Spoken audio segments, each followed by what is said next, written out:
రాత్రంతా వర్షం కురిసి తెల్లవారింది. వర్షం తగ్గి వాతావరణం ఆహ్లాదకరంగా మారిపోయింది. చల్లటి గాలి తాజా వాసనలతో వీస్తుంది. చెట్ల ఆకుల మీద నీటి బిందువులు ముత్యాల్లా మెరుస్తూ నెమ్మదిగా నేలకు జారుతున్నాయి. సుష్మ ఆఫీస్కి వచ్చేసింది. మొదటి గంట కొట్టడానికి ఇంకా చాలా టైం ఉంది. నిర్మానుష్యంగా ఉన్న వరండాలో నుంచి తనలాగే ముందుగా కాలేజీకి వచ్చిన విద్యార్థినుల నవ్వులు వినిపిస్తున్నాయి. సుష్మ మనసు ఆ రోజు చాలా ప్రశాంతంగా ఉంది. గత వారంలో అనుకున్న దానికన్నా ఎక్కువ పనిచేసినందువల్లనేమో మనసు సహజమైన సంతోషంతో నిండి ఉంది. టపా చూస్తూ కూర్చుంది సుష్మ. తల్లి రాసిన ఉత్తరం ఒకటుంది. కానీ ఆశ్చర్యకరంగా ఆ ఉత్తరంలో అవసరాల ప్రస్తావన కానీ డబ్బు గురించిన ఆలాపన కానీ లేవు. కేవలం తన క్షేమ సమాచారాల కోసం ప్రతీక్షిస్తున్నట్లు రాసింది. సుష్మ ఉత్తరాన్ని మరోసారి తిరగ చదువుకుంది. ఇంతలో చప్రాసి గదిలోకి వచ్చి నమస్కరించి, మేడం, మీకోసం ఎవరో వచ్చారు, వారిని విజిటర్స్ రూమ్లో కూర్చోపెట్టి వచ్చాను అన్నాడు వినయంగా. ఎవరు? ఎందుకొచ్చారు? పనేమిటో కనుక్కున్నావా? లేదన్నట్లు తల ఊపాడు చప్రాసి. మళ్ళీ బయటకు వెళ్ళాడు. అంతలోనే గోధుమ రంగు కాగితంతో చుట్టి ఉన్న ఏదో ప్యాకెట్ తెచ్చి సుష్మ ముందు ఉంచాడు. ఇది ఇవ్వడానికి వచ్చారటమ్మా అన్నాడు చప్రాసి. సుష్మ కుతూహలంగా ఆ ప్యాకెట్ విప్పి చూసింది. పిన్ని పంపించిన చీరలు ముచ్చటైన రంగుల్లో దర్శనమిస్తున్నాయి. కృష్ణమ్మ పిన్ని నిజమే చెప్పింది. చాలా అందమైన చీరలు పంపించింది. చాలా బాగున్నాయి. చూడు, ఆయన్ని లోపలికి రమ్మని చెప్పు. తర్వాత క్యాంటీన్కి వెళ్ళి 2 కూల్ డ్రింక్స్ పట్టుకురా. కోకోకోలా అయితే మంచిది అంది సుష్మ. సుష్మ మళ్ళీ చీరల్ని చూడడంలో నిమగ్నమైంది. చప్రాసి డోర్ కర్టెన్ తొలగించి అతన్ని ఆదరపూర్వకంగా లోపలికి ఆహ్వానించాడు. ఇలాంటి సందర్భాల్లో పనికి వచ్చే కృతజ్ఞతాపూర్వకమైన చిరునవ్వును సుష్మ పెదాల మీద సిద్ధంగా ఉంచుకుంది. కౌసల్య గారి బంధువుకి ఇన్నాళ్లకు తీరిందన్నమాట చీరలు తేవడానికి అనుకుంది. ఓ యువకుడు కర్టెన్ తొలగించుకుని లోపలికి అడుగు పెట్టాడు. కళ్ళకి గాగుల్స్ ఉన్నాయి. చామన ఛాయ షర్టుని ప్యాంట్లోకి టక్ చేశాడు. మనిషి హుందాగా ఉన్నాడు. సుష్మ చిరునవ్వుతో, రండి కూర్చోండి అంది అతన్ని ఆహ్వానిస్తూ. అతను కుర్చీలో కూర్చుంటూ, మీ పిన్నిగారు ఈ చీరలు మీకు ఇవ్వమని ఇచ్చారు. చాలా కాలమైంది. నేను రావడానికి వీలవలేదు. అదీగాక మీ కాలేజీ చాలా దూరంలో ఉంది అన్నాడతను గాగుల్స్ తీసి టేబుల్ మీద పెడుతూ. అతని చూపులు విప్పివిన్న ప్యాకెట్ మీద పడి చిన్న చిరునవ్వు కదలాడింది అతని పెదవుల మీద. సుష్మ ఓ క్షణం సిగ్గుపడింది. స్త్రీ సహజమైన కుతూహలంతో చీరలు పరీక్షించడం చూసి అతను ఏమనుకున్నాడో అనుకుంది. ప్యాకెట్ని టేబుల్ మీద పెట్టేసింది. మీకు అనవసరమైన శ్రమ. మీ అడ్రస్ తెలిస్తే నేనే వచ్చేదాన్ని. మా పిన్ని మీ పేరు అడ్రస్ ఏమీ రాయలేదు అంది సుష్మ. మళ్ళీ తనే, మీరు యూనివర్సిటీలో చదువుతున్నారా అని అడిగింది. సుష్మ ప్రశ్నకు అతను చిరునవ్వు నవ్వాడు. లేదండి, నేను బిజినెస్ చేస్తూ ఉంటాను. నా పేరు నీల్కమల్ అన్నాడతను. చిరునవ్వు ఇంకా అతని కనుకొలకల్లో మిగిలే ఉంది. అతని ముందు అలా కూర్చోవడం ఇబ్బందిగా ఉంది సుష్మకి. కళ్ళల్లోకి సూటిగా చూస్తూ మాట్లాడే అతని అలవాటు కొంచెం ఇబ్బందిగా ఉంది. ఇంతలో చప్రాసి కూల్ డ్రింక్స్ పట్టుకొచ్చి టేబుల్ మీద పెట్టాడు. మీకెందుకీ శ్రమ? నీల్ అన్నాడు. సుష్మ నవ్వి, మీరు బహుశా BA ఫస్ట్ ఇయర్ చదివే విద్యార్థి అయి ఉంటారు. కోక్ అంటే ఇష్టం ఉండుంటుంది అని తెప్పించాను అంది ఓ సీసా అతనికి అందిస్తూ. నేను సరిగ్గా ఇలాగే పొరపాటు పడ్డాను. హాస్టల్ వార్డెన్ అనగానే మీ వయసు కనీసం 50 అయినా ఉంటుందనుకున్నాను. కళ్ళజోడు పెట్టుకుని కూర్చున్న వార్డెన్ గారిని ఊహించాను అన్నాడతను నవ్వుతూ. సుష్మ కూడా నవ్వింది. కోకాకోలా తాగుతారా? పోనీ టీ తెప్పిస్తానుండండి అంది సుష్మ. అనవసరంగా కష్టపడుతున్నారు అన్నాడతను. కష్టమే ఉంది, వెళ్ళి 2 టీలు పట్టురా అంది చప్రాసీతో. చప్రాసీకి పురమాయించి అతని వైపు చూసింది. అతను తన వైపు చూస్తున్నాడు. తను ఒక్కసారిగా అతని చూపుల్లో బందీ అయిపోయినట్లు అనిపించింది. అతను నిస్సంకోచంగా తన సౌందర్యాన్ని పరిశీలిస్తున్నాడు. అప్పుడే వికసిస్తున్న తెల్ల గులాబీ లాంటి శరీర ఛాయ దాదాపు ఆ రంగులో కలిసిపోయే లైట్ కలర్ చీర కట్టుకుని ఉంది. నల్లతో మెదలు బారులు తీర్చినట్లు కనుబొమ్మలు, అరచేయి వెడల్పున ఉన్న కళ్ళు ఇంకా ఇంకా పెద్దవైపోవాలి అని చూస్తున్నాయి. సంపెంగల నాజూగ్గా ఉన్న ముక్కు, చెవులను సగానికి కంపేస్తూ చెంపల మీద జీరాడుతున్న ముంగురులు, పల్చని ఎర్రని పెదాలు, చెవులకు మెరుస్తున్న ముత్యాల దిద్దులు, ఒక్కో అంశాన్ని నిశితంగా పరిశీలిస్తున్నట్టుగా ఉన్నాయి అతని చూపులు. సుష్మ అతని దృష్టి నుంచి తనని తాను తప్పించుకుని పెన్సిల్తో కాగితం మీద ఏవో గీతలు గీస్తూ కూర్చుంది. చప్రాసి వచ్చి రిజిస్టర్ టేబుల్ మీద పెట్టి వెళ్ళాడు. ఒక విద్యార్థిని మర్నాడు ఆలస్యంగా వచ్చేందుకు అనుమతి తీసుకుని వెళ్ళిపోయింది. ప్రతిరోజు చేసే పనులే అయినా ఇవాళ ఆ పనులు ఎందుకో విసుగ్గా అనిపించాయి. చప్రాసి టీ తీసుకుని వచ్చాడు. బయట మొదటి గంట కొట్టారు. క్లాసులు మొదలు పెట్టారు. మీరు క్లాస్ తీసుకోవాల్సి ఉంటుందనుకుంటా. ఆమె ఇబ్బందిగా కదిలినట్లు అనిపించి నీళ్ళు అడిగాడు. నా మూలంగా ఆలస్యం అవుతున్నట్లుంది. అతను టీ తాగకుండానే లేచి నిలబడ్డాడు. అబ్బే, అంత అర్జెంటుగా వెళ్ళనవసరం లేదులేండి, మీరు తీసుకోండి అంది సుష్మ. అప్పుడే ఒక విద్యార్థిని కట్టెను తొలగిస్తూ లోపలికి తొంగి చూస్తూ, గుడ్ మార్నింగ్ మేడం, మీరు మా క్లాస్ తీసుకుంటున్నారా అని ఇంగ్లీష్లో అడిగింది. ఎస్ శాలిని, నేను ఇప్పుడే వస్తున్నాను అంది సుష్మ. శాలిని నీల్ వైపు చూసి ఓ నవ్వు నవ్వి అక్కడి నుంచి పరిగెత్తింది. నీళ్ళు లేచి నిలబడుతూ, ఇక నాకు సెలవిప్పిస్తారా? నేను ఇంకొక నిమిషం ఆలస్యం చేస్తే మీ క్లాస్ అమ్మాయిలందరూ ఇక్కడికి వచ్చేసేలా ఉన్నారు అన్నాడు. సుష్మ నవ్వి రిజిస్టర్ అందుకుని అతనితో పాటే గదిలో నుంచి బయటకొచ్చింది. చీరలు మోసుకొచ్చినందుకు చాలా చాలా థ్యాంక్స్ అంది. అతను వెళ్లే ముందు అతను ఏమీ అనలేదు. చిరునవ్వు నవ్వి ఊరుకున్నాడు అతను. సీరియస్గా కాగితాలు చూసుకుంటున్న సుష్మ ఫోన్ మోగడంతో తలెత్తింది. ఫోన్ ఎత్తి హలో అంది. హలో, ఎవరు? సుష్మ కావాలండి అని వినిపించింది అవతల నుంచి. సుష్మ ఆశ్చర్యపోయింది. ఈ మహానగరంలో తనకు ఫోన్ చేసేవారు ఎవరా అని. ఎవరిదో ఆడగొంతుక. ఆశ్చర్యాన్ని అణుచుకుని, హలో ఎవరండి, నేనే సుష్మని, మీరెవరో తెలుసుకోవచ్చా అని అడిగింది. ఆ, నువ్వేనా అమ్మాయి, ఉన్నావో లేదో అనుకుంటున్నాను అన్నది అవతల నుంచి ఆడగొంతు. ఇంతకీ ఈవిడెవరో చెప్పదేమిటా అనుకుంటూ సుష్మ, అవునండి, ఇంతకీ మీరెవరు అంటూ ఉండగానే అవతల శాల్తీ మధ్యలోనే అడ్డుకుని, బాగున్నావా అమ్మాయి, హైదరాబాద్ వచ్చిన దగ్గర నుంచి ఫోన్ చేద్దామని అంది. సుష్మకి కొంచెం నవ్వు వచ్చింది, చికాకు వేసింది. ఇంతకీ ఈవిడెవరు, హైదరాబాద్కి ఎక్కడి నుంచి వచ్చింది, ఇంతకీ మీ పేరు అంది.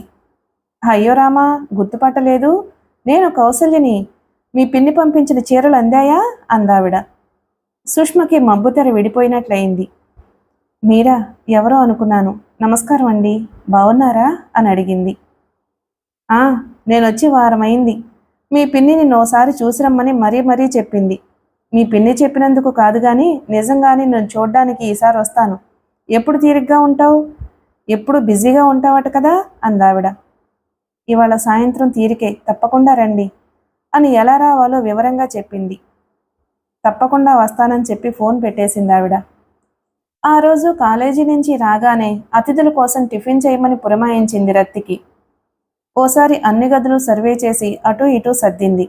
కౌసల్య గారు వచ్చి తను ఎంత దర్జాగా ఉంటుందో చూసి ఆనందించాలి అని ఆమె అభిప్రాయం. తనకు ఎలాంటి లోటు లేదు, పైగా పెద్ద హోదా, గౌరవం ఉంది. గదిలోని ఫర్నిచర్ కొత్త భంగిమల్లో సర్దింది. కార్పెట్ దులిపింది. గది శుభ్రంగా ఊడ్పించింది. ప్రత్యేక సందర్భాల్లో మాత్రమే ఉపయోగించే కర్టెన్లు, కుషన్ కవర్లు బయటకు తీసి అలంకరించింది. తాజా పూలు తెచ్చి ఫ్లవర్ వాజ్లో అమర్చింది. మిగిలిన గదులు కూడా సర్దించింది. ఎదురు చూస్తూ కూర్చుంది. గులాబీ రంగు చీర, అదే రంగు జాకెట్ వేసుకుని ఉంది. మెడలో ఒంటిపేట ముత్యాల గొలుసు గులాబీ రంగు ముత్యాల మీద ప్రతిఫలించి అదో రకమైన అందాన్నిస్తున్నాయి. వదులుగా వేసిన జడలో ఓ పక్కగా ఉన్న గులాబీ పువ్వు జడ ముందుకు జారినప్పుడల్లా ఆమె బుగ్గను ముద్దాడుతుంది. సోఫాలో కూర్చుని పత్రిక తిరిగేస్తున్న సుష్మ కాలింగ్ బెల్ చప్పుడు విని తలుపు తీసింది. కౌసల్య గారి వెనక నీల్ కూడా ఉండడం చూసి ఆశ్చర్యపోయింది. కొద్దిగా తడబడింది కూడా. ఇంత దూరం ఒక్కతే ఎలా వస్తుంది, తోడు లేకుండా అనుకుంది మళ్ళీ. వీడు తెలుసు కదా సుష్మా? కౌసల్య సోఫాలో కూర్చుంటూ అడిగింది. సుష్మ ఆమె పక్కనే కూర్చుంటూ నీల్ వైపు చూసి చిరునవ్వుతో, తెలుసు, నిన్ననే చీరలు పట్టుకొచ్చిచ్చారు అంది. ఎందుకనో గాని సుష్మ మాటలు విని సంతోషించలేదు కౌసల్య గారు. మా పెద్ద మామయ్య గారి కొడుకు ఎక్కడే బిజినెస్ చేస్తున్నాడు, ఇక్కడికి దగ్గరే మా చిన్నమామ గారి ఇంట్లో ఉంటున్నాడు, చాలా పెద్ద బిజినెస్లే అందావిడ. ఆవిడ పరిచయ వాక్యాలను మౌనంగా వింది సుష్మ. నీకు చీరలు నచ్చాయా? చాలా బాగున్నాయి అంది సుష్మ. వచ్చిన దగ్గర నుంచి పోరుతున్నాను, పోయి చీరలిచ్చి రమ్మని, కదిలితేనేగా. గర్ల్స్ కాలేజీకి నేను వెళ్తే ఏం బాగుంటుంది అన్నాడు అంది కౌసల్య గారు నవ్వుతూ. ఇవాళ నేను బయలుదేరేసరికి అడగకుండానే తయారయ్యాడు, తోడొస్తాను అని అంది. మళ్ళీ ఆవిడే. సుష్మ నీల్ వైపు చూసింది. అతను సుష్మనే చూస్తున్నాడు. ఆమె తన వైపు చూడగానే చిరునవ్వు నవ్వాడు. కంగారు పడి చూపు మరల్చింది సుష్మ. ఆవిడతో ఏం మాట్లాడాలో సుష్మకి తోచలేదు. ఓ క్షణం ఆలోచించి, ఇవాళ మీరు రావడం నాకు ఎంతో ఆనందంగా ఉంది. ఈ పరాయి చోట మీలాంటి ఆప్తులు కనిపిస్తే సొంతింట్లో ఉన్నట్లే అనిపిస్తుంది అంది.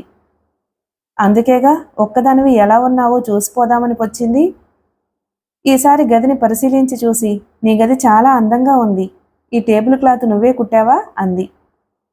లేదాంటీ, నాకు అంత తీరికెక్కడా? మా చిన్న చెల్లెలు కుట్టింది. దానికి ఇలాంటి పనులంటే చాలా సరదా అంది. నిరుపమ చాలా అందంగా కూడా ఉంటుందట కదా, ఇంకా పెళ్లి నిశ్చయం చేయలేదుగా ప్రశ్నించింది ఆవిడ. ఇప్పటి వరకు లేదు అంది సుష్మ.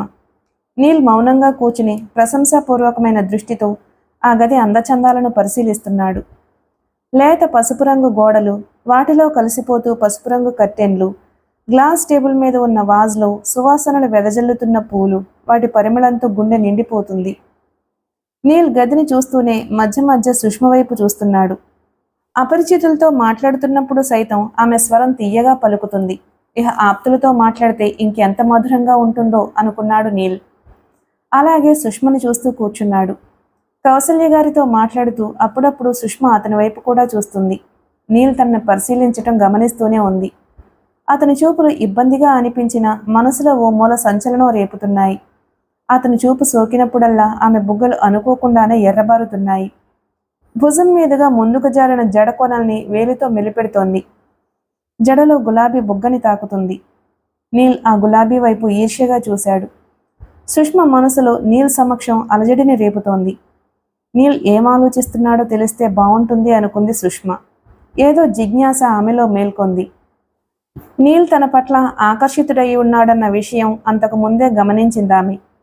మగవాడి చూపులో ఆ మాత్రం తేడాలను గ్రహించలేనంత అమాయకురాలేమీ కాదు సుష్మ. కళ్ళను, ముఖ్యంగా మగవాళ్ల కళ్ళల్లో కనిపించే ప్రశంసని చదువుకోవడం సుష్మకి బాగా అలవాటైన విద్య. కానీ నీల్ కళ్ళల్లో కేవలం ప్రశంస మాత్రమే ఉన్నట్లు అనిపించలేదామెకు. మరేదో భావం తళుక్కున మెరుస్తుంది.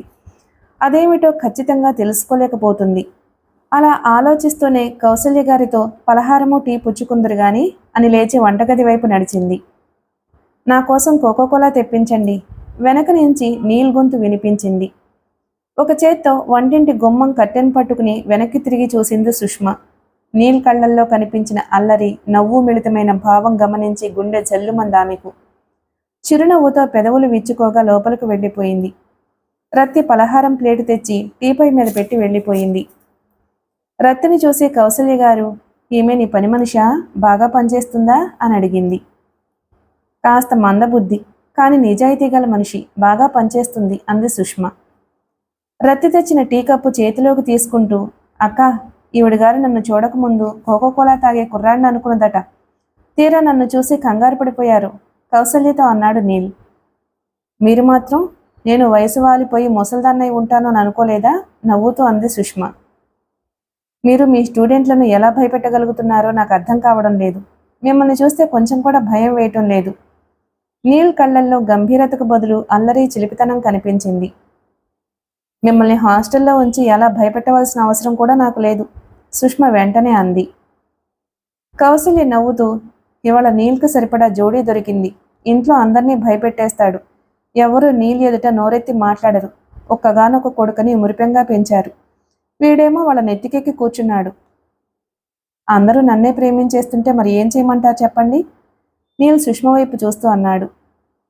నేను కూడా నా తమ్ముళ్ళని ముద్దు చేసి చెడగొట్టాను అంటూనే చిన్న తమ్ముడు చేసే అల్లరి పనులు గుర్తుకురాగా సుష్మ ముఖం ఆనందంతో వికసించింది. కౌసల్య గారి వైపు చూస్తూ, వాడు మహా పెంకిఘటం, ఎంత అల్లరి చేసినా సపోర్టు చేయడానికి హక్కుంది కదా అని తెలుసు వాడికి. అందుకే మరింత అల్లరి. అమ్మని చూసి కొంచెం కూడా భయపడడు. ఆవిడ ఏమన్నా అంటే, ఇదిగో అక్కతో చెప్తాను అని బెదరగొట్టేస్తాడు. నీల్ గంభీరంగా ఉండే సుష్మ చిన్నపిల్లలా సంతోషంగా నవ్వుతూ కబుర్లు చెబుతున్న సుష్మను చూస్తున్నాడు. ఆ రోజు కాలేజీలో వార్డెన్ హోదాలో గంభీరంగా లేని పెద్దరికాన్ని నెత్తిన వేసుకున్న సుష్మ వేరుగా, ఇప్పుడు సరదాగా నవ్వుతూ తుళ్ళుతూ మాట్లాడుతున్న సుష్మ వయసు 10 ఏళ్లు తగ్గినట్లు కనిపిస్తుంది.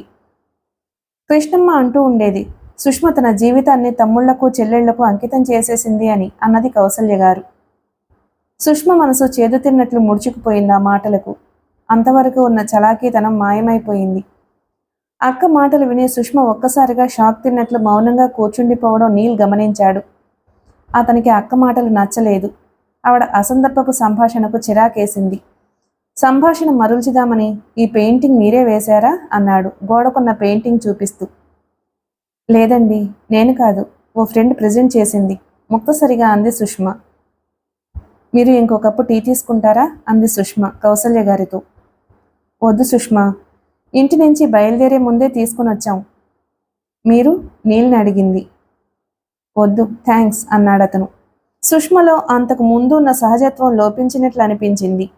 మాటలు చేతలు ప్రయత్నపూర్వకంగా వస్తున్నట్లు అనిపించింది నీల్కి. అక్క మాటలతో సుష్మ గాయపడలేదు కదా. ఎన్నో విషయాలు సుష్మని అడిగి తెలుసుకుందాము అనుకున్నాడు. కానీ ఆమె మౌనం ముందుకు కదలనివ్వడం లేదు.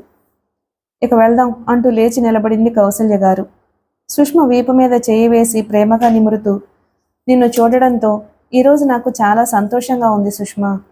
2 రోజుల్లో నీల్ని పంపిస్తాను. ఓసారి మా ఇంటికి రా. అది నీ ఇల్లే అనుకో. ఎప్పుడైనా అవసరం వస్తే మేమున్నామని మర్చిపోకు. నిస్సంకోచంగా కబుర్ చెయ్యి అందావిడ. తన మాటలు సుష్మను గాయపరిచాయి అన్న విషయం ఆమె గమనించనే లేదు. యథాప్రకారం మాట్లాడేస్తుంది. అలాగే అన్నట్లు తల ఊపింది సుష్మ మౌనంగా. నీల్ ఆమెతో చెప్పి బయటకు నడిచాడు. వాళ్ళు వెళ్ళగానే ఉత్సాహం అంతా నీళ్లు కారిపోయినట్లు అనిపించింది సుష్మకి. నీల్ సమక్షం టానిక్లా పనిచేసి నవ్వడం మర్చిపోయిన తను నవ్వింది, కబుర్లు చెప్పింది. ఆ ఆనందం పగిలిన బెలూన్లాగా కౌసల్యగారి మాటలతో మాయమైంది. మళ్ళీ తన ఒంటరితనం భయంకరాకారంతో ఎదుట నిలిచినట్లు అనిపించింది. కళ్ళు మూసుకుని నిస్సత్తువుగా సోఫాలో వాలిపోయింది సుష్మ. సెలవు రోజు కదా అని కాస్త ఆలస్యంగా లేచింది సుష్మ. శ్రావణ శుక్రవారమనో మరొకటనో సెలవులు వస్తూనే ఉంటాయి. సుష్మకి పండగలు పబ్బాలు కూడా గుర్తుండవు. ఏదో దీపావళి, సంక్రాంతి, దసరా వంటి పెద్ద పండుగలే గుర్తుంటాయి. లేచాక మంచం మీద కూర్చునే ఓ అరగంట తెలుగు ఇంగ్లీషు పేపర్లు తిరగేసింది. తీరిగ్గా ముఖం కడిగి రద్దు చేసిన టిఫిన్ తిని కాఫీ తాగింది. సుష్మకి సెలవులంటే మహా చిరాకు. పనిలో నిమగ్నమైతే రోజు ఎలా గడిచిపోయింది గుర్తే ఉండదు. సెలవు రోజున ఎంతకీ కాలం గడవదు. పుస్తకాలు మాత్రం ఎంతసేపని చదవడం. ఎందుకో రోజు లేచిన దగ్గర నుంచి మహా విసుగ్గా ఉంది. టిఫిన్ చేసి కాసేపు తోట పని చేసింది. అనవసరమైన కలుపు మొక్కల్ని పీకేసి తోటమాలి నాటిన గులాబీ, చామంతి మొక్కలకి పాదులు చేసింది. 12 గంటలు అవుతూ ఉండగా పని ముగించి లోపలికొచ్చింది. పని చేయడాన ఒళ్ళంతా చెమటలు పట్టున్నాయి. తలారా స్నానం చేసి రత్తి టేబుల్ మీద అమర్చిపెట్టిన భోజనం చేసింది. జుత్తారడానికి అలాగే వదిలేసి పుస్తకం పట్టుకుని కూర్చుంది. 1 గంట అవుతూ ఉండగా గేటు చప్పుడయింది. తలెత్తి చూస్తే మీనాక్షి హ్యాండ్ బ్యాగ్ ఊపుకుంటూ లోపలికొచ్చింది. ఏమిటి తల్లి, జుత్తు విరబోసుకుని సీతాదేవిలాగా కూర్చున్నావు అంటూ పలకరించి సోఫాలో కూలబడింది.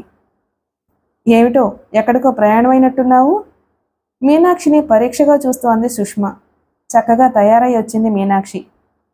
ఒక్కదాన్నే కాదు, నువ్వు కూడా నాతో వస్తున్నావు అంది మీనాక్షి. నేనా? ఎక్కడికి? అనుమానంగా అడిగింది సుష్మ. ఒక్కోసారి ఇలాగే గాలి దుమారంలో వచ్చేసి ఏ భయంకరమైన తెలుగు, హిందీ సినిమాలకు లాక్కెళ్ళిపోతూ ఉంటుంది మీనాక్షి. సినిమాలంటే మహా తలనొప్పి సుష్మకి. బోర్ కొడుతుందోయ్, మ్యాట్నీకి వెళ్దాం, ఏది దొరికితే అది అంది మీనాక్షి. మహాతల్లి, సినిమా కార్యక్రమమా? నీకు నీ సినిమాకి ఓ దండం. నేను మాత్రం చస్తే రాను. ఇవాళ నాకు విసుగ్గా ఉంది అసలే. సినిమా చూసి బుర్ర పాడు చేసుకోవడం ఎందుకు? నువ్వు వెళ్ళిరా అంది పుస్తకం చేతిలోకి తీసుకుంటూ. ప్లీజ్ నా కోసం రావా బ్రతిమలాడింది మీనాక్షి. ఇవాళ నా వల్ల కాదు మీను, మరెవరినైనా తోడు తీసుకువెళ్ళు అనేసి పుస్తకంలో తలదూర్చేసింది. మరో అరగంట బ్రతిమలాడి ఇక లాభం లేదని చిరుకోపంతో వెళ్ళిపోయింది మీనాక్షి. మరో కొలీగ్ని తోడు తీసుకుని సినిమాకు వెళ్ళిపోయింది. సెలవు రోజున ఈజరోమని ఇంట్లో ఉండడం నచ్చదామెకు. సరదాగా ఉండాలి అంటుంది. మీనాక్షి వెళ్ళగానే కాసేపు కునుకు తీసింది సుష్మ. సాయంత్రం అవుతూ ఉండగా రత్తొచ్చి టీ చేసి పెట్టింది. కాఫీ, టీ పొడి అయిపోయాయమ్మా, ఇంకా సబ్బులు అంటూ అయిపోయిన సరుకుల లిస్టు చదివింది. సరేలే, ఓ వారం ముందు చెప్పమంటే చెప్పవు కదా, పూర్తిగా అయిపోయే వరకు కూర్చుని అయిపోయినాక నా బుర్ర తినేస్తావు తెచ్చే వరకు అని చిన్నగా విసుక్కుంటూ అంది సుష్మ. రత్తికి ఇలాంటివి అలవాటే. నవ్వుతూ లోపలికి వెళ్ళిపోయింది. సుష్మ ముఖం కడుక్కుని జడ వేసుకుని చీర మార్చుకుంది. పర్సు పట్టుకుని షాపింగ్కు బయలుదేరింది. పచారీ కొట్టుకు వెళ్ళి కావలసిన సరుకులు పేర్లిచ్చి ఇంట్లో ఇచ్చేయమని చెప్పింది. తనకి కావలసిన కొన్ని వస్తువులు గుర్తుకొచ్చాయి. ఎలాగూ బయలుదేరాను, అవి కొనుక్కొచ్చేస్తే పోతుందని ఆటో ఎక్కింది. షాపింగ్ సెంటర్లో దిగి కావలసిన వస్తువులు కొంది. ఓ షాపులో అందమైన ఫ్లవర్ వాస్ కనిపించింది. షాపులోకి వెళ్ళి బేరమాడుతూ ఉండగా, హలో, షాపింగ్కి వచ్చినట్లున్నారు అన్న మాటలు వినిపించాయి. వెనక్కి తిరిగి చూసింది. నీల్ నవ్వుతూ నిలబడి ఉన్నాడు. తనని చూడగానే అతని కళ్ళు గొప్ప నిధి దొరికినట్లు వెలిగిపోవడం సుష్మ దృష్టిని దాటిపోలేదు.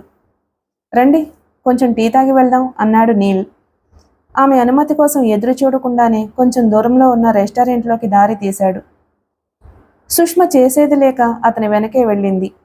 నిజానికి ఆమెకు విసుగ్గా ఉంది. ఎవరితోనూ మాట్లాడాలని లేదు. ఓ మూల నీల్ సుష్మ కూర్చున్నారు. సుష్మ మౌనంగా కూర్చుంది. నీల్ టీకి ఆర్డర్ ఇచ్చి సుష్మ వైపు చూశాడు.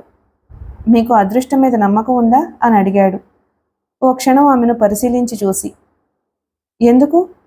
ఉన్నట్లుండి ఆ ప్రశ్న ఎందుకు వేశాడో సుష్మకు అర్థం కాలేదు. ఏం లేదు, ఈ సాయంత్రం మీ దగ్గరకు వద్దాం అనుకున్నాను. కానీ మొన్ననే కదా వెళ్ళింది, ఈరోజు వెళ్తే ఏం బాగుంటుంది అని విరమించుకున్నాను. అదృష్టవశాత్తు మీరే కనిపించారు. అది అదృష్టమే అనుకుంటున్నాను నేను అన్నాడు సూటిగా ఆమె కళ్ళల్లోకి చూస్తూ.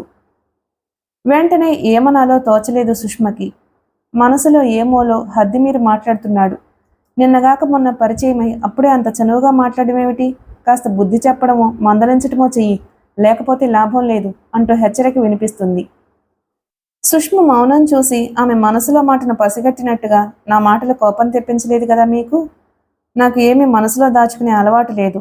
మనసులో ఏముంటే అది అనేస్తాను బయటికి అన్నాడు నీల్. టేబుల్ మీద పెట్టి ఉన్న టీ కెటిల్ మూత తీసి లోపలికి తొంగి చూస్తూ, ఇంకెప్పుడు అలా అనకండి అంది సుష్మ. అనను, కానీ నేను అలా ఆలోచిస్తే ఏం చేస్తారు? ఆలోచనలకు సంకెళ్ళు వేయలేరుగా మీరు? భయం లేని మొండి పిల్లాడిలాగా అన్నాడు నీల్. సుష్మ జవాబు చెప్పలేకపోయింది. అలా అంటున్న నీల్ చాలా ప్రియమైన వ్యక్తిత్వం ఉన్న మనిషి అనిపించింది. టీ తాగండి, టీని కప్పుల్లోకి పోస్తూ అంది సుష్మ.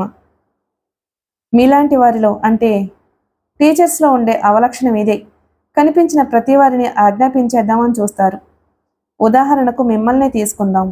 చిన్న బొమ్మలా ఉన్న అధికార దర్పం మాత్రం భయపెట్టేటంతలా ఉంది. ఎన్నెన్ని బాధ్యతలు బరువులు తీసుకున్నారో కదా. Hostel warden, lecturer. అతని మాటలు వింటున్న సుష్మ అనుకోకుండానే నవ్వుకుంది. తను తన వయసు కన్నా చిన్నదానిలా కనిపిస్తాను అని తెలుసు. అయినా ఇవాళ అదే మాట నీల్ నోట విని ఆనందించింది. మీరు చదువు చెప్పే అమ్మాయిలు మీకన్నా వయసులో పెద్దవారే అయి ఉంటారు బహుశా. స్పూన్తో పంచదార కలుపుకుంటూ అన్నాడు నీల్. ఈసారి నీల్ మాటలు విని కోపం తెచ్చుకోలేకపోయింది సుష్మ. నవ్వేసి ఊరుకుంది. అప్పటికే బాగా చీకటి పడింది. షాపులన్నీ నియాన్ లైట్ల కాంతులతో నిండిపోయి ఉన్నాయి. ఇక నేను వెళ్తానండి, చీకటి పడుతుంది అని లేచింది సుష్మ. నీల్తో మాట్లాడాక మనసులో చికాకు కాస్త తగ్గినట్లు అనిపించింది సుష్మకి. రండి, నా కారులో డ్రాప్ చేస్తాను అన్నాడు నీల్. మౌనంగా అతన్ని అనుసరించింది. పార్కింగ్లో ఆపి ఉంచిన కారులో ఎక్కి కూర్చున్నారు. కారు మెత్తగా ముందుకు కదిలింది. దారిలో ఏమీ మాట్లాడలేదు సుష్మ. సుష్మ షాపుల్లో జనాలను హడావిడిని చూస్తూ కూర్చుంది మౌనంగా. నీల్ అడపాదడపా చెప్పే మాటలకు ముక్తసరిగా సమాధానం చెప్పింది. చీకటి పడితే కాలేజీ గేటు మూసేస్తారు. కారుని గేటు బయటే ఆపింది. సుష్మ దిగిపోయింది. నన్ను మీ ఇంటికి రమ్మని ఆహ్వానించాలనిపించడం లేదా మీకు అన్నాడు నీల్. సుష్మకు వెలక్కాయ గొంతులు అడ్డుపడ్డట్లయింది. హబ్బే, చాలా పొద్దుపోయింది, మీకు ఆలస్యం అయిపోయింది కదా. సుష్మ ఎలాగోలా తప్పించుకుందామని అంది. నేను ఆడపిల్లని కాదు కదా చీకట్లో తిరిగి వెళ్ళలేకపోవడానికి అంటూ కారు దిగాడు నీల్. ఇక అతన్ని లోపలికి ఆహ్వానించక తప్పలేదు సుష్మకి. సుష్మని చూసి ఓ చప్రాసి పరిగెత్తుకొచ్చి ఆమె చేతిలోని ప్యాకెట్ అందుకున్నాడు. మరో చప్రాసి గేటు తెరవడానికి వచ్చాడు. నీల్ సుష్మ వెంట ఆమె ఇంటి వరకు వచ్చాడు. అడుగుల చప్పుడు విని రతి తలుపు తీసింది. నీల్ని చూసి నవ్వి నమస్కరించింది. లోపలికి వెళ్ళిపోయింది. కాఫీ తాగుతారా? నీల్ను అడిగింది సుష్మ. వద్దు థ్యాంక్స్ అనేసి కాళ్లకు చుట్టుకుంటున్న పిల్లిపిల్లని చేతుల్లోకి తీసుకుని సోఫాలో కూర్చున్నాడు. పిల్లిపిల్ల అతని చేతుల్లో ముడుచుకుని పడుకుంది. నీల్ దాని వీపు నిమురుతూ కూర్చున్నాడు. ఇది మీదేనా అడిగాడు నీల్. నాది కాదు, నా కొలీగ్ మిస్ శకుంతల అని ఒక ఆవిడుంది. ఆవిడ పుట్టినరోజున స్టూడెంట్స్ ఈ పిల్లని బహూకరించారు అంది సుష్మ. నీల్ పసుపచ్చగా మెరుస్తున్న దాని కళ్ళని చూస్తున్నాడు. ఎంతలో అది అతని చేతుల్లోంచి కిందకి దూకింది. 2 చేతులు ఒళ్ళో పెట్టుకుని మౌనంగా కూర్చుండిపోయింది సుష్మ. కిటికీలకున్న తెరలు, గుమ్మాలకున్న కర్టెన్లు పచ్చటి కాంతిలో మెరుస్తున్నాయి. సుష్మ చీర అంచు గాలి వీచినప్పుడల్లా ఊగిసలాడుతూ మిణుగురుల గుంపులా తళుక్కుమంటుంది. నీల్ ముందుకు వంగి సోఫాలో కూర్చున్నాడు. కింద నిలబడిన పిల్ల వీపును నెమ్మదిగా నిమురుతున్నాడు. ఓ నిమిషం ఆగి తరువాత సుష్మ వైపు తిరిగి, మీరు నా మాటల వల్ల రాక వల్ల ఇబ్బంది పడుతున్నారు కదూ? నీల్ స్వరంలో బాధ నిండిన పశ్చాత్తాపం ధ్వనించింది. సుష్మ మాట్లాడలేదు. చేతవేళ్లను చూస్తూ ఉండిపోయింది. నీల్ లేచి నిలబడ్డాడు. మీ మౌనాన్ని చూస్తుంటే నేనేదో తప్పు చేసినట్లు అనిపిస్తుంది. నే రావడం మీకేమంత ఇష్టంగా లేనట్లుంది అన్నాడు. సుష్మ అప్పటికీ ఏమీ మాట్లాడలేదు. తనలో చెలరేగుతున్న ఆలోచనలకి ఒక రూపం ఇవ్వలేము. ఇచ్చే ప్రయత్నంలో ఏదీ మాట్లాడలేని స్థితిలో ఉంది. ఆమె మనసు కల్లోల సముద్రంలా ఉంది. నీల్ పిల్ల వీపు నిమురుతున్న దృశ్యం సుష్మని విపరీతంగా ఆకట్టుకుంది. అన్ని పరిమితులు మర్చిపోయి అతనితో మాట్లాడాలి అని ఉంది. కానీ అంతలోనే నీల్ అలా రాత్రివేళ తన వెనకే రావడం ఉచితమైన పని కాదు అనిపించింది. తను అందరిలాంటి యువతి కాదు. తన ప్రతి చర్య, ప్రతి చేష్ట సూక్ష్మ పరిశీలనకి గురవుతాయి. అనవసరంగా లేనిపోని అపవాదులకి గురి కావడం మంచిది కాదు. కానీ ఆ మాట ఎలా చెప్పడం? నీల్ ఏమనుకుంటాడు? తను అతి చిన్న విషయానికి అనవసరమైన ప్రాధాన్యతను ఆపాదించి బాధపడుతున్నాను అనుకోడా? రాత్రి 9:30కు కారులో తన వెంట ఇంటి దగ్గర దిగబెట్టినంత మాత్రాన ఏమైపోతుందని? సుష్మ పరస్పర విరుద్ధ భావాలతో సతమతమైపోతుంది. నీల్ సుష్మ ముఖంలో నిండిన అనిశ్చితత్వాన్ని గమనించాడు. అనుకోకుండానే సుష్మ కలవడంతో ఈ సాయంత్రం ఇంద్రధనుస్సులా మారి ఆనందంగా గడిచిపోయింది. అందుకే రెస్టారెంట్లోంచి ఇక వెళ్తాను అని సుష్మ లేవగానే నీల్ నిరాశ పడిపోయాడు. సుష్మ వెళ్ళిపోతే తను ఒంటరివాడైపోతాను అని బెంగపడిపోయాడు. మరి కాస్త కాలాన్ని ఆమె సమక్షంలో గడిపేద్దాము అన్న ఆశతో వద్దంటున్నా వెంట వచ్చాడు. సరే, ఇక నేను వెళ్తాను, గుడ్ నైట్ నీల్ చటుక్కున అనేశాడు. ఆ మరుక్షణమే గదిలో నుంచి బయటకు వెళ్ళిపోయాడు. ఏమండి మాట అంటూ సుష్మ పిలుస్తున్నా నీల్ ఆగలేదు. పెద్ద పెద్ద అంగలు వేసుకుంటూ వెనక్కి తిరిగి చూడకుండా వెళ్ళిపోయాడు. టకటకమంటున్న అతని బూట్ల శబ్దంలో అలక ధ్వనించింది. ఏమీ చెయ్యలేక వరండాలో నిలబడి వెళ్ళిపోతున్న నీల్ వైపే చూస్తూ ఉండిపోయింది సుష్మ. తను అనవసరంగా నీల్ మనసు కష్టపెట్టింది. తను ఎన్ని అదృశ్య మర్యాదల మధ్య, పరువు ప్రతిష్టల మధ్య బందీ అయిపోయి ఉందో అతనికి ఎలా వివరించటం? నీల్ గేటు బయట ఉన్న కారెక్కి వెళ్ళిపోయాడు. 2 చప్రాసీలు గేటు దగ్గర మౌనంగా కూర్చుని ఉన్నారు. పిల్ల సుష్మ కాళ్ల చుట్టూ బొంగరంలా గిరగిరా తిరుగుతుంది. దాని పేరు డియరెస్ట్.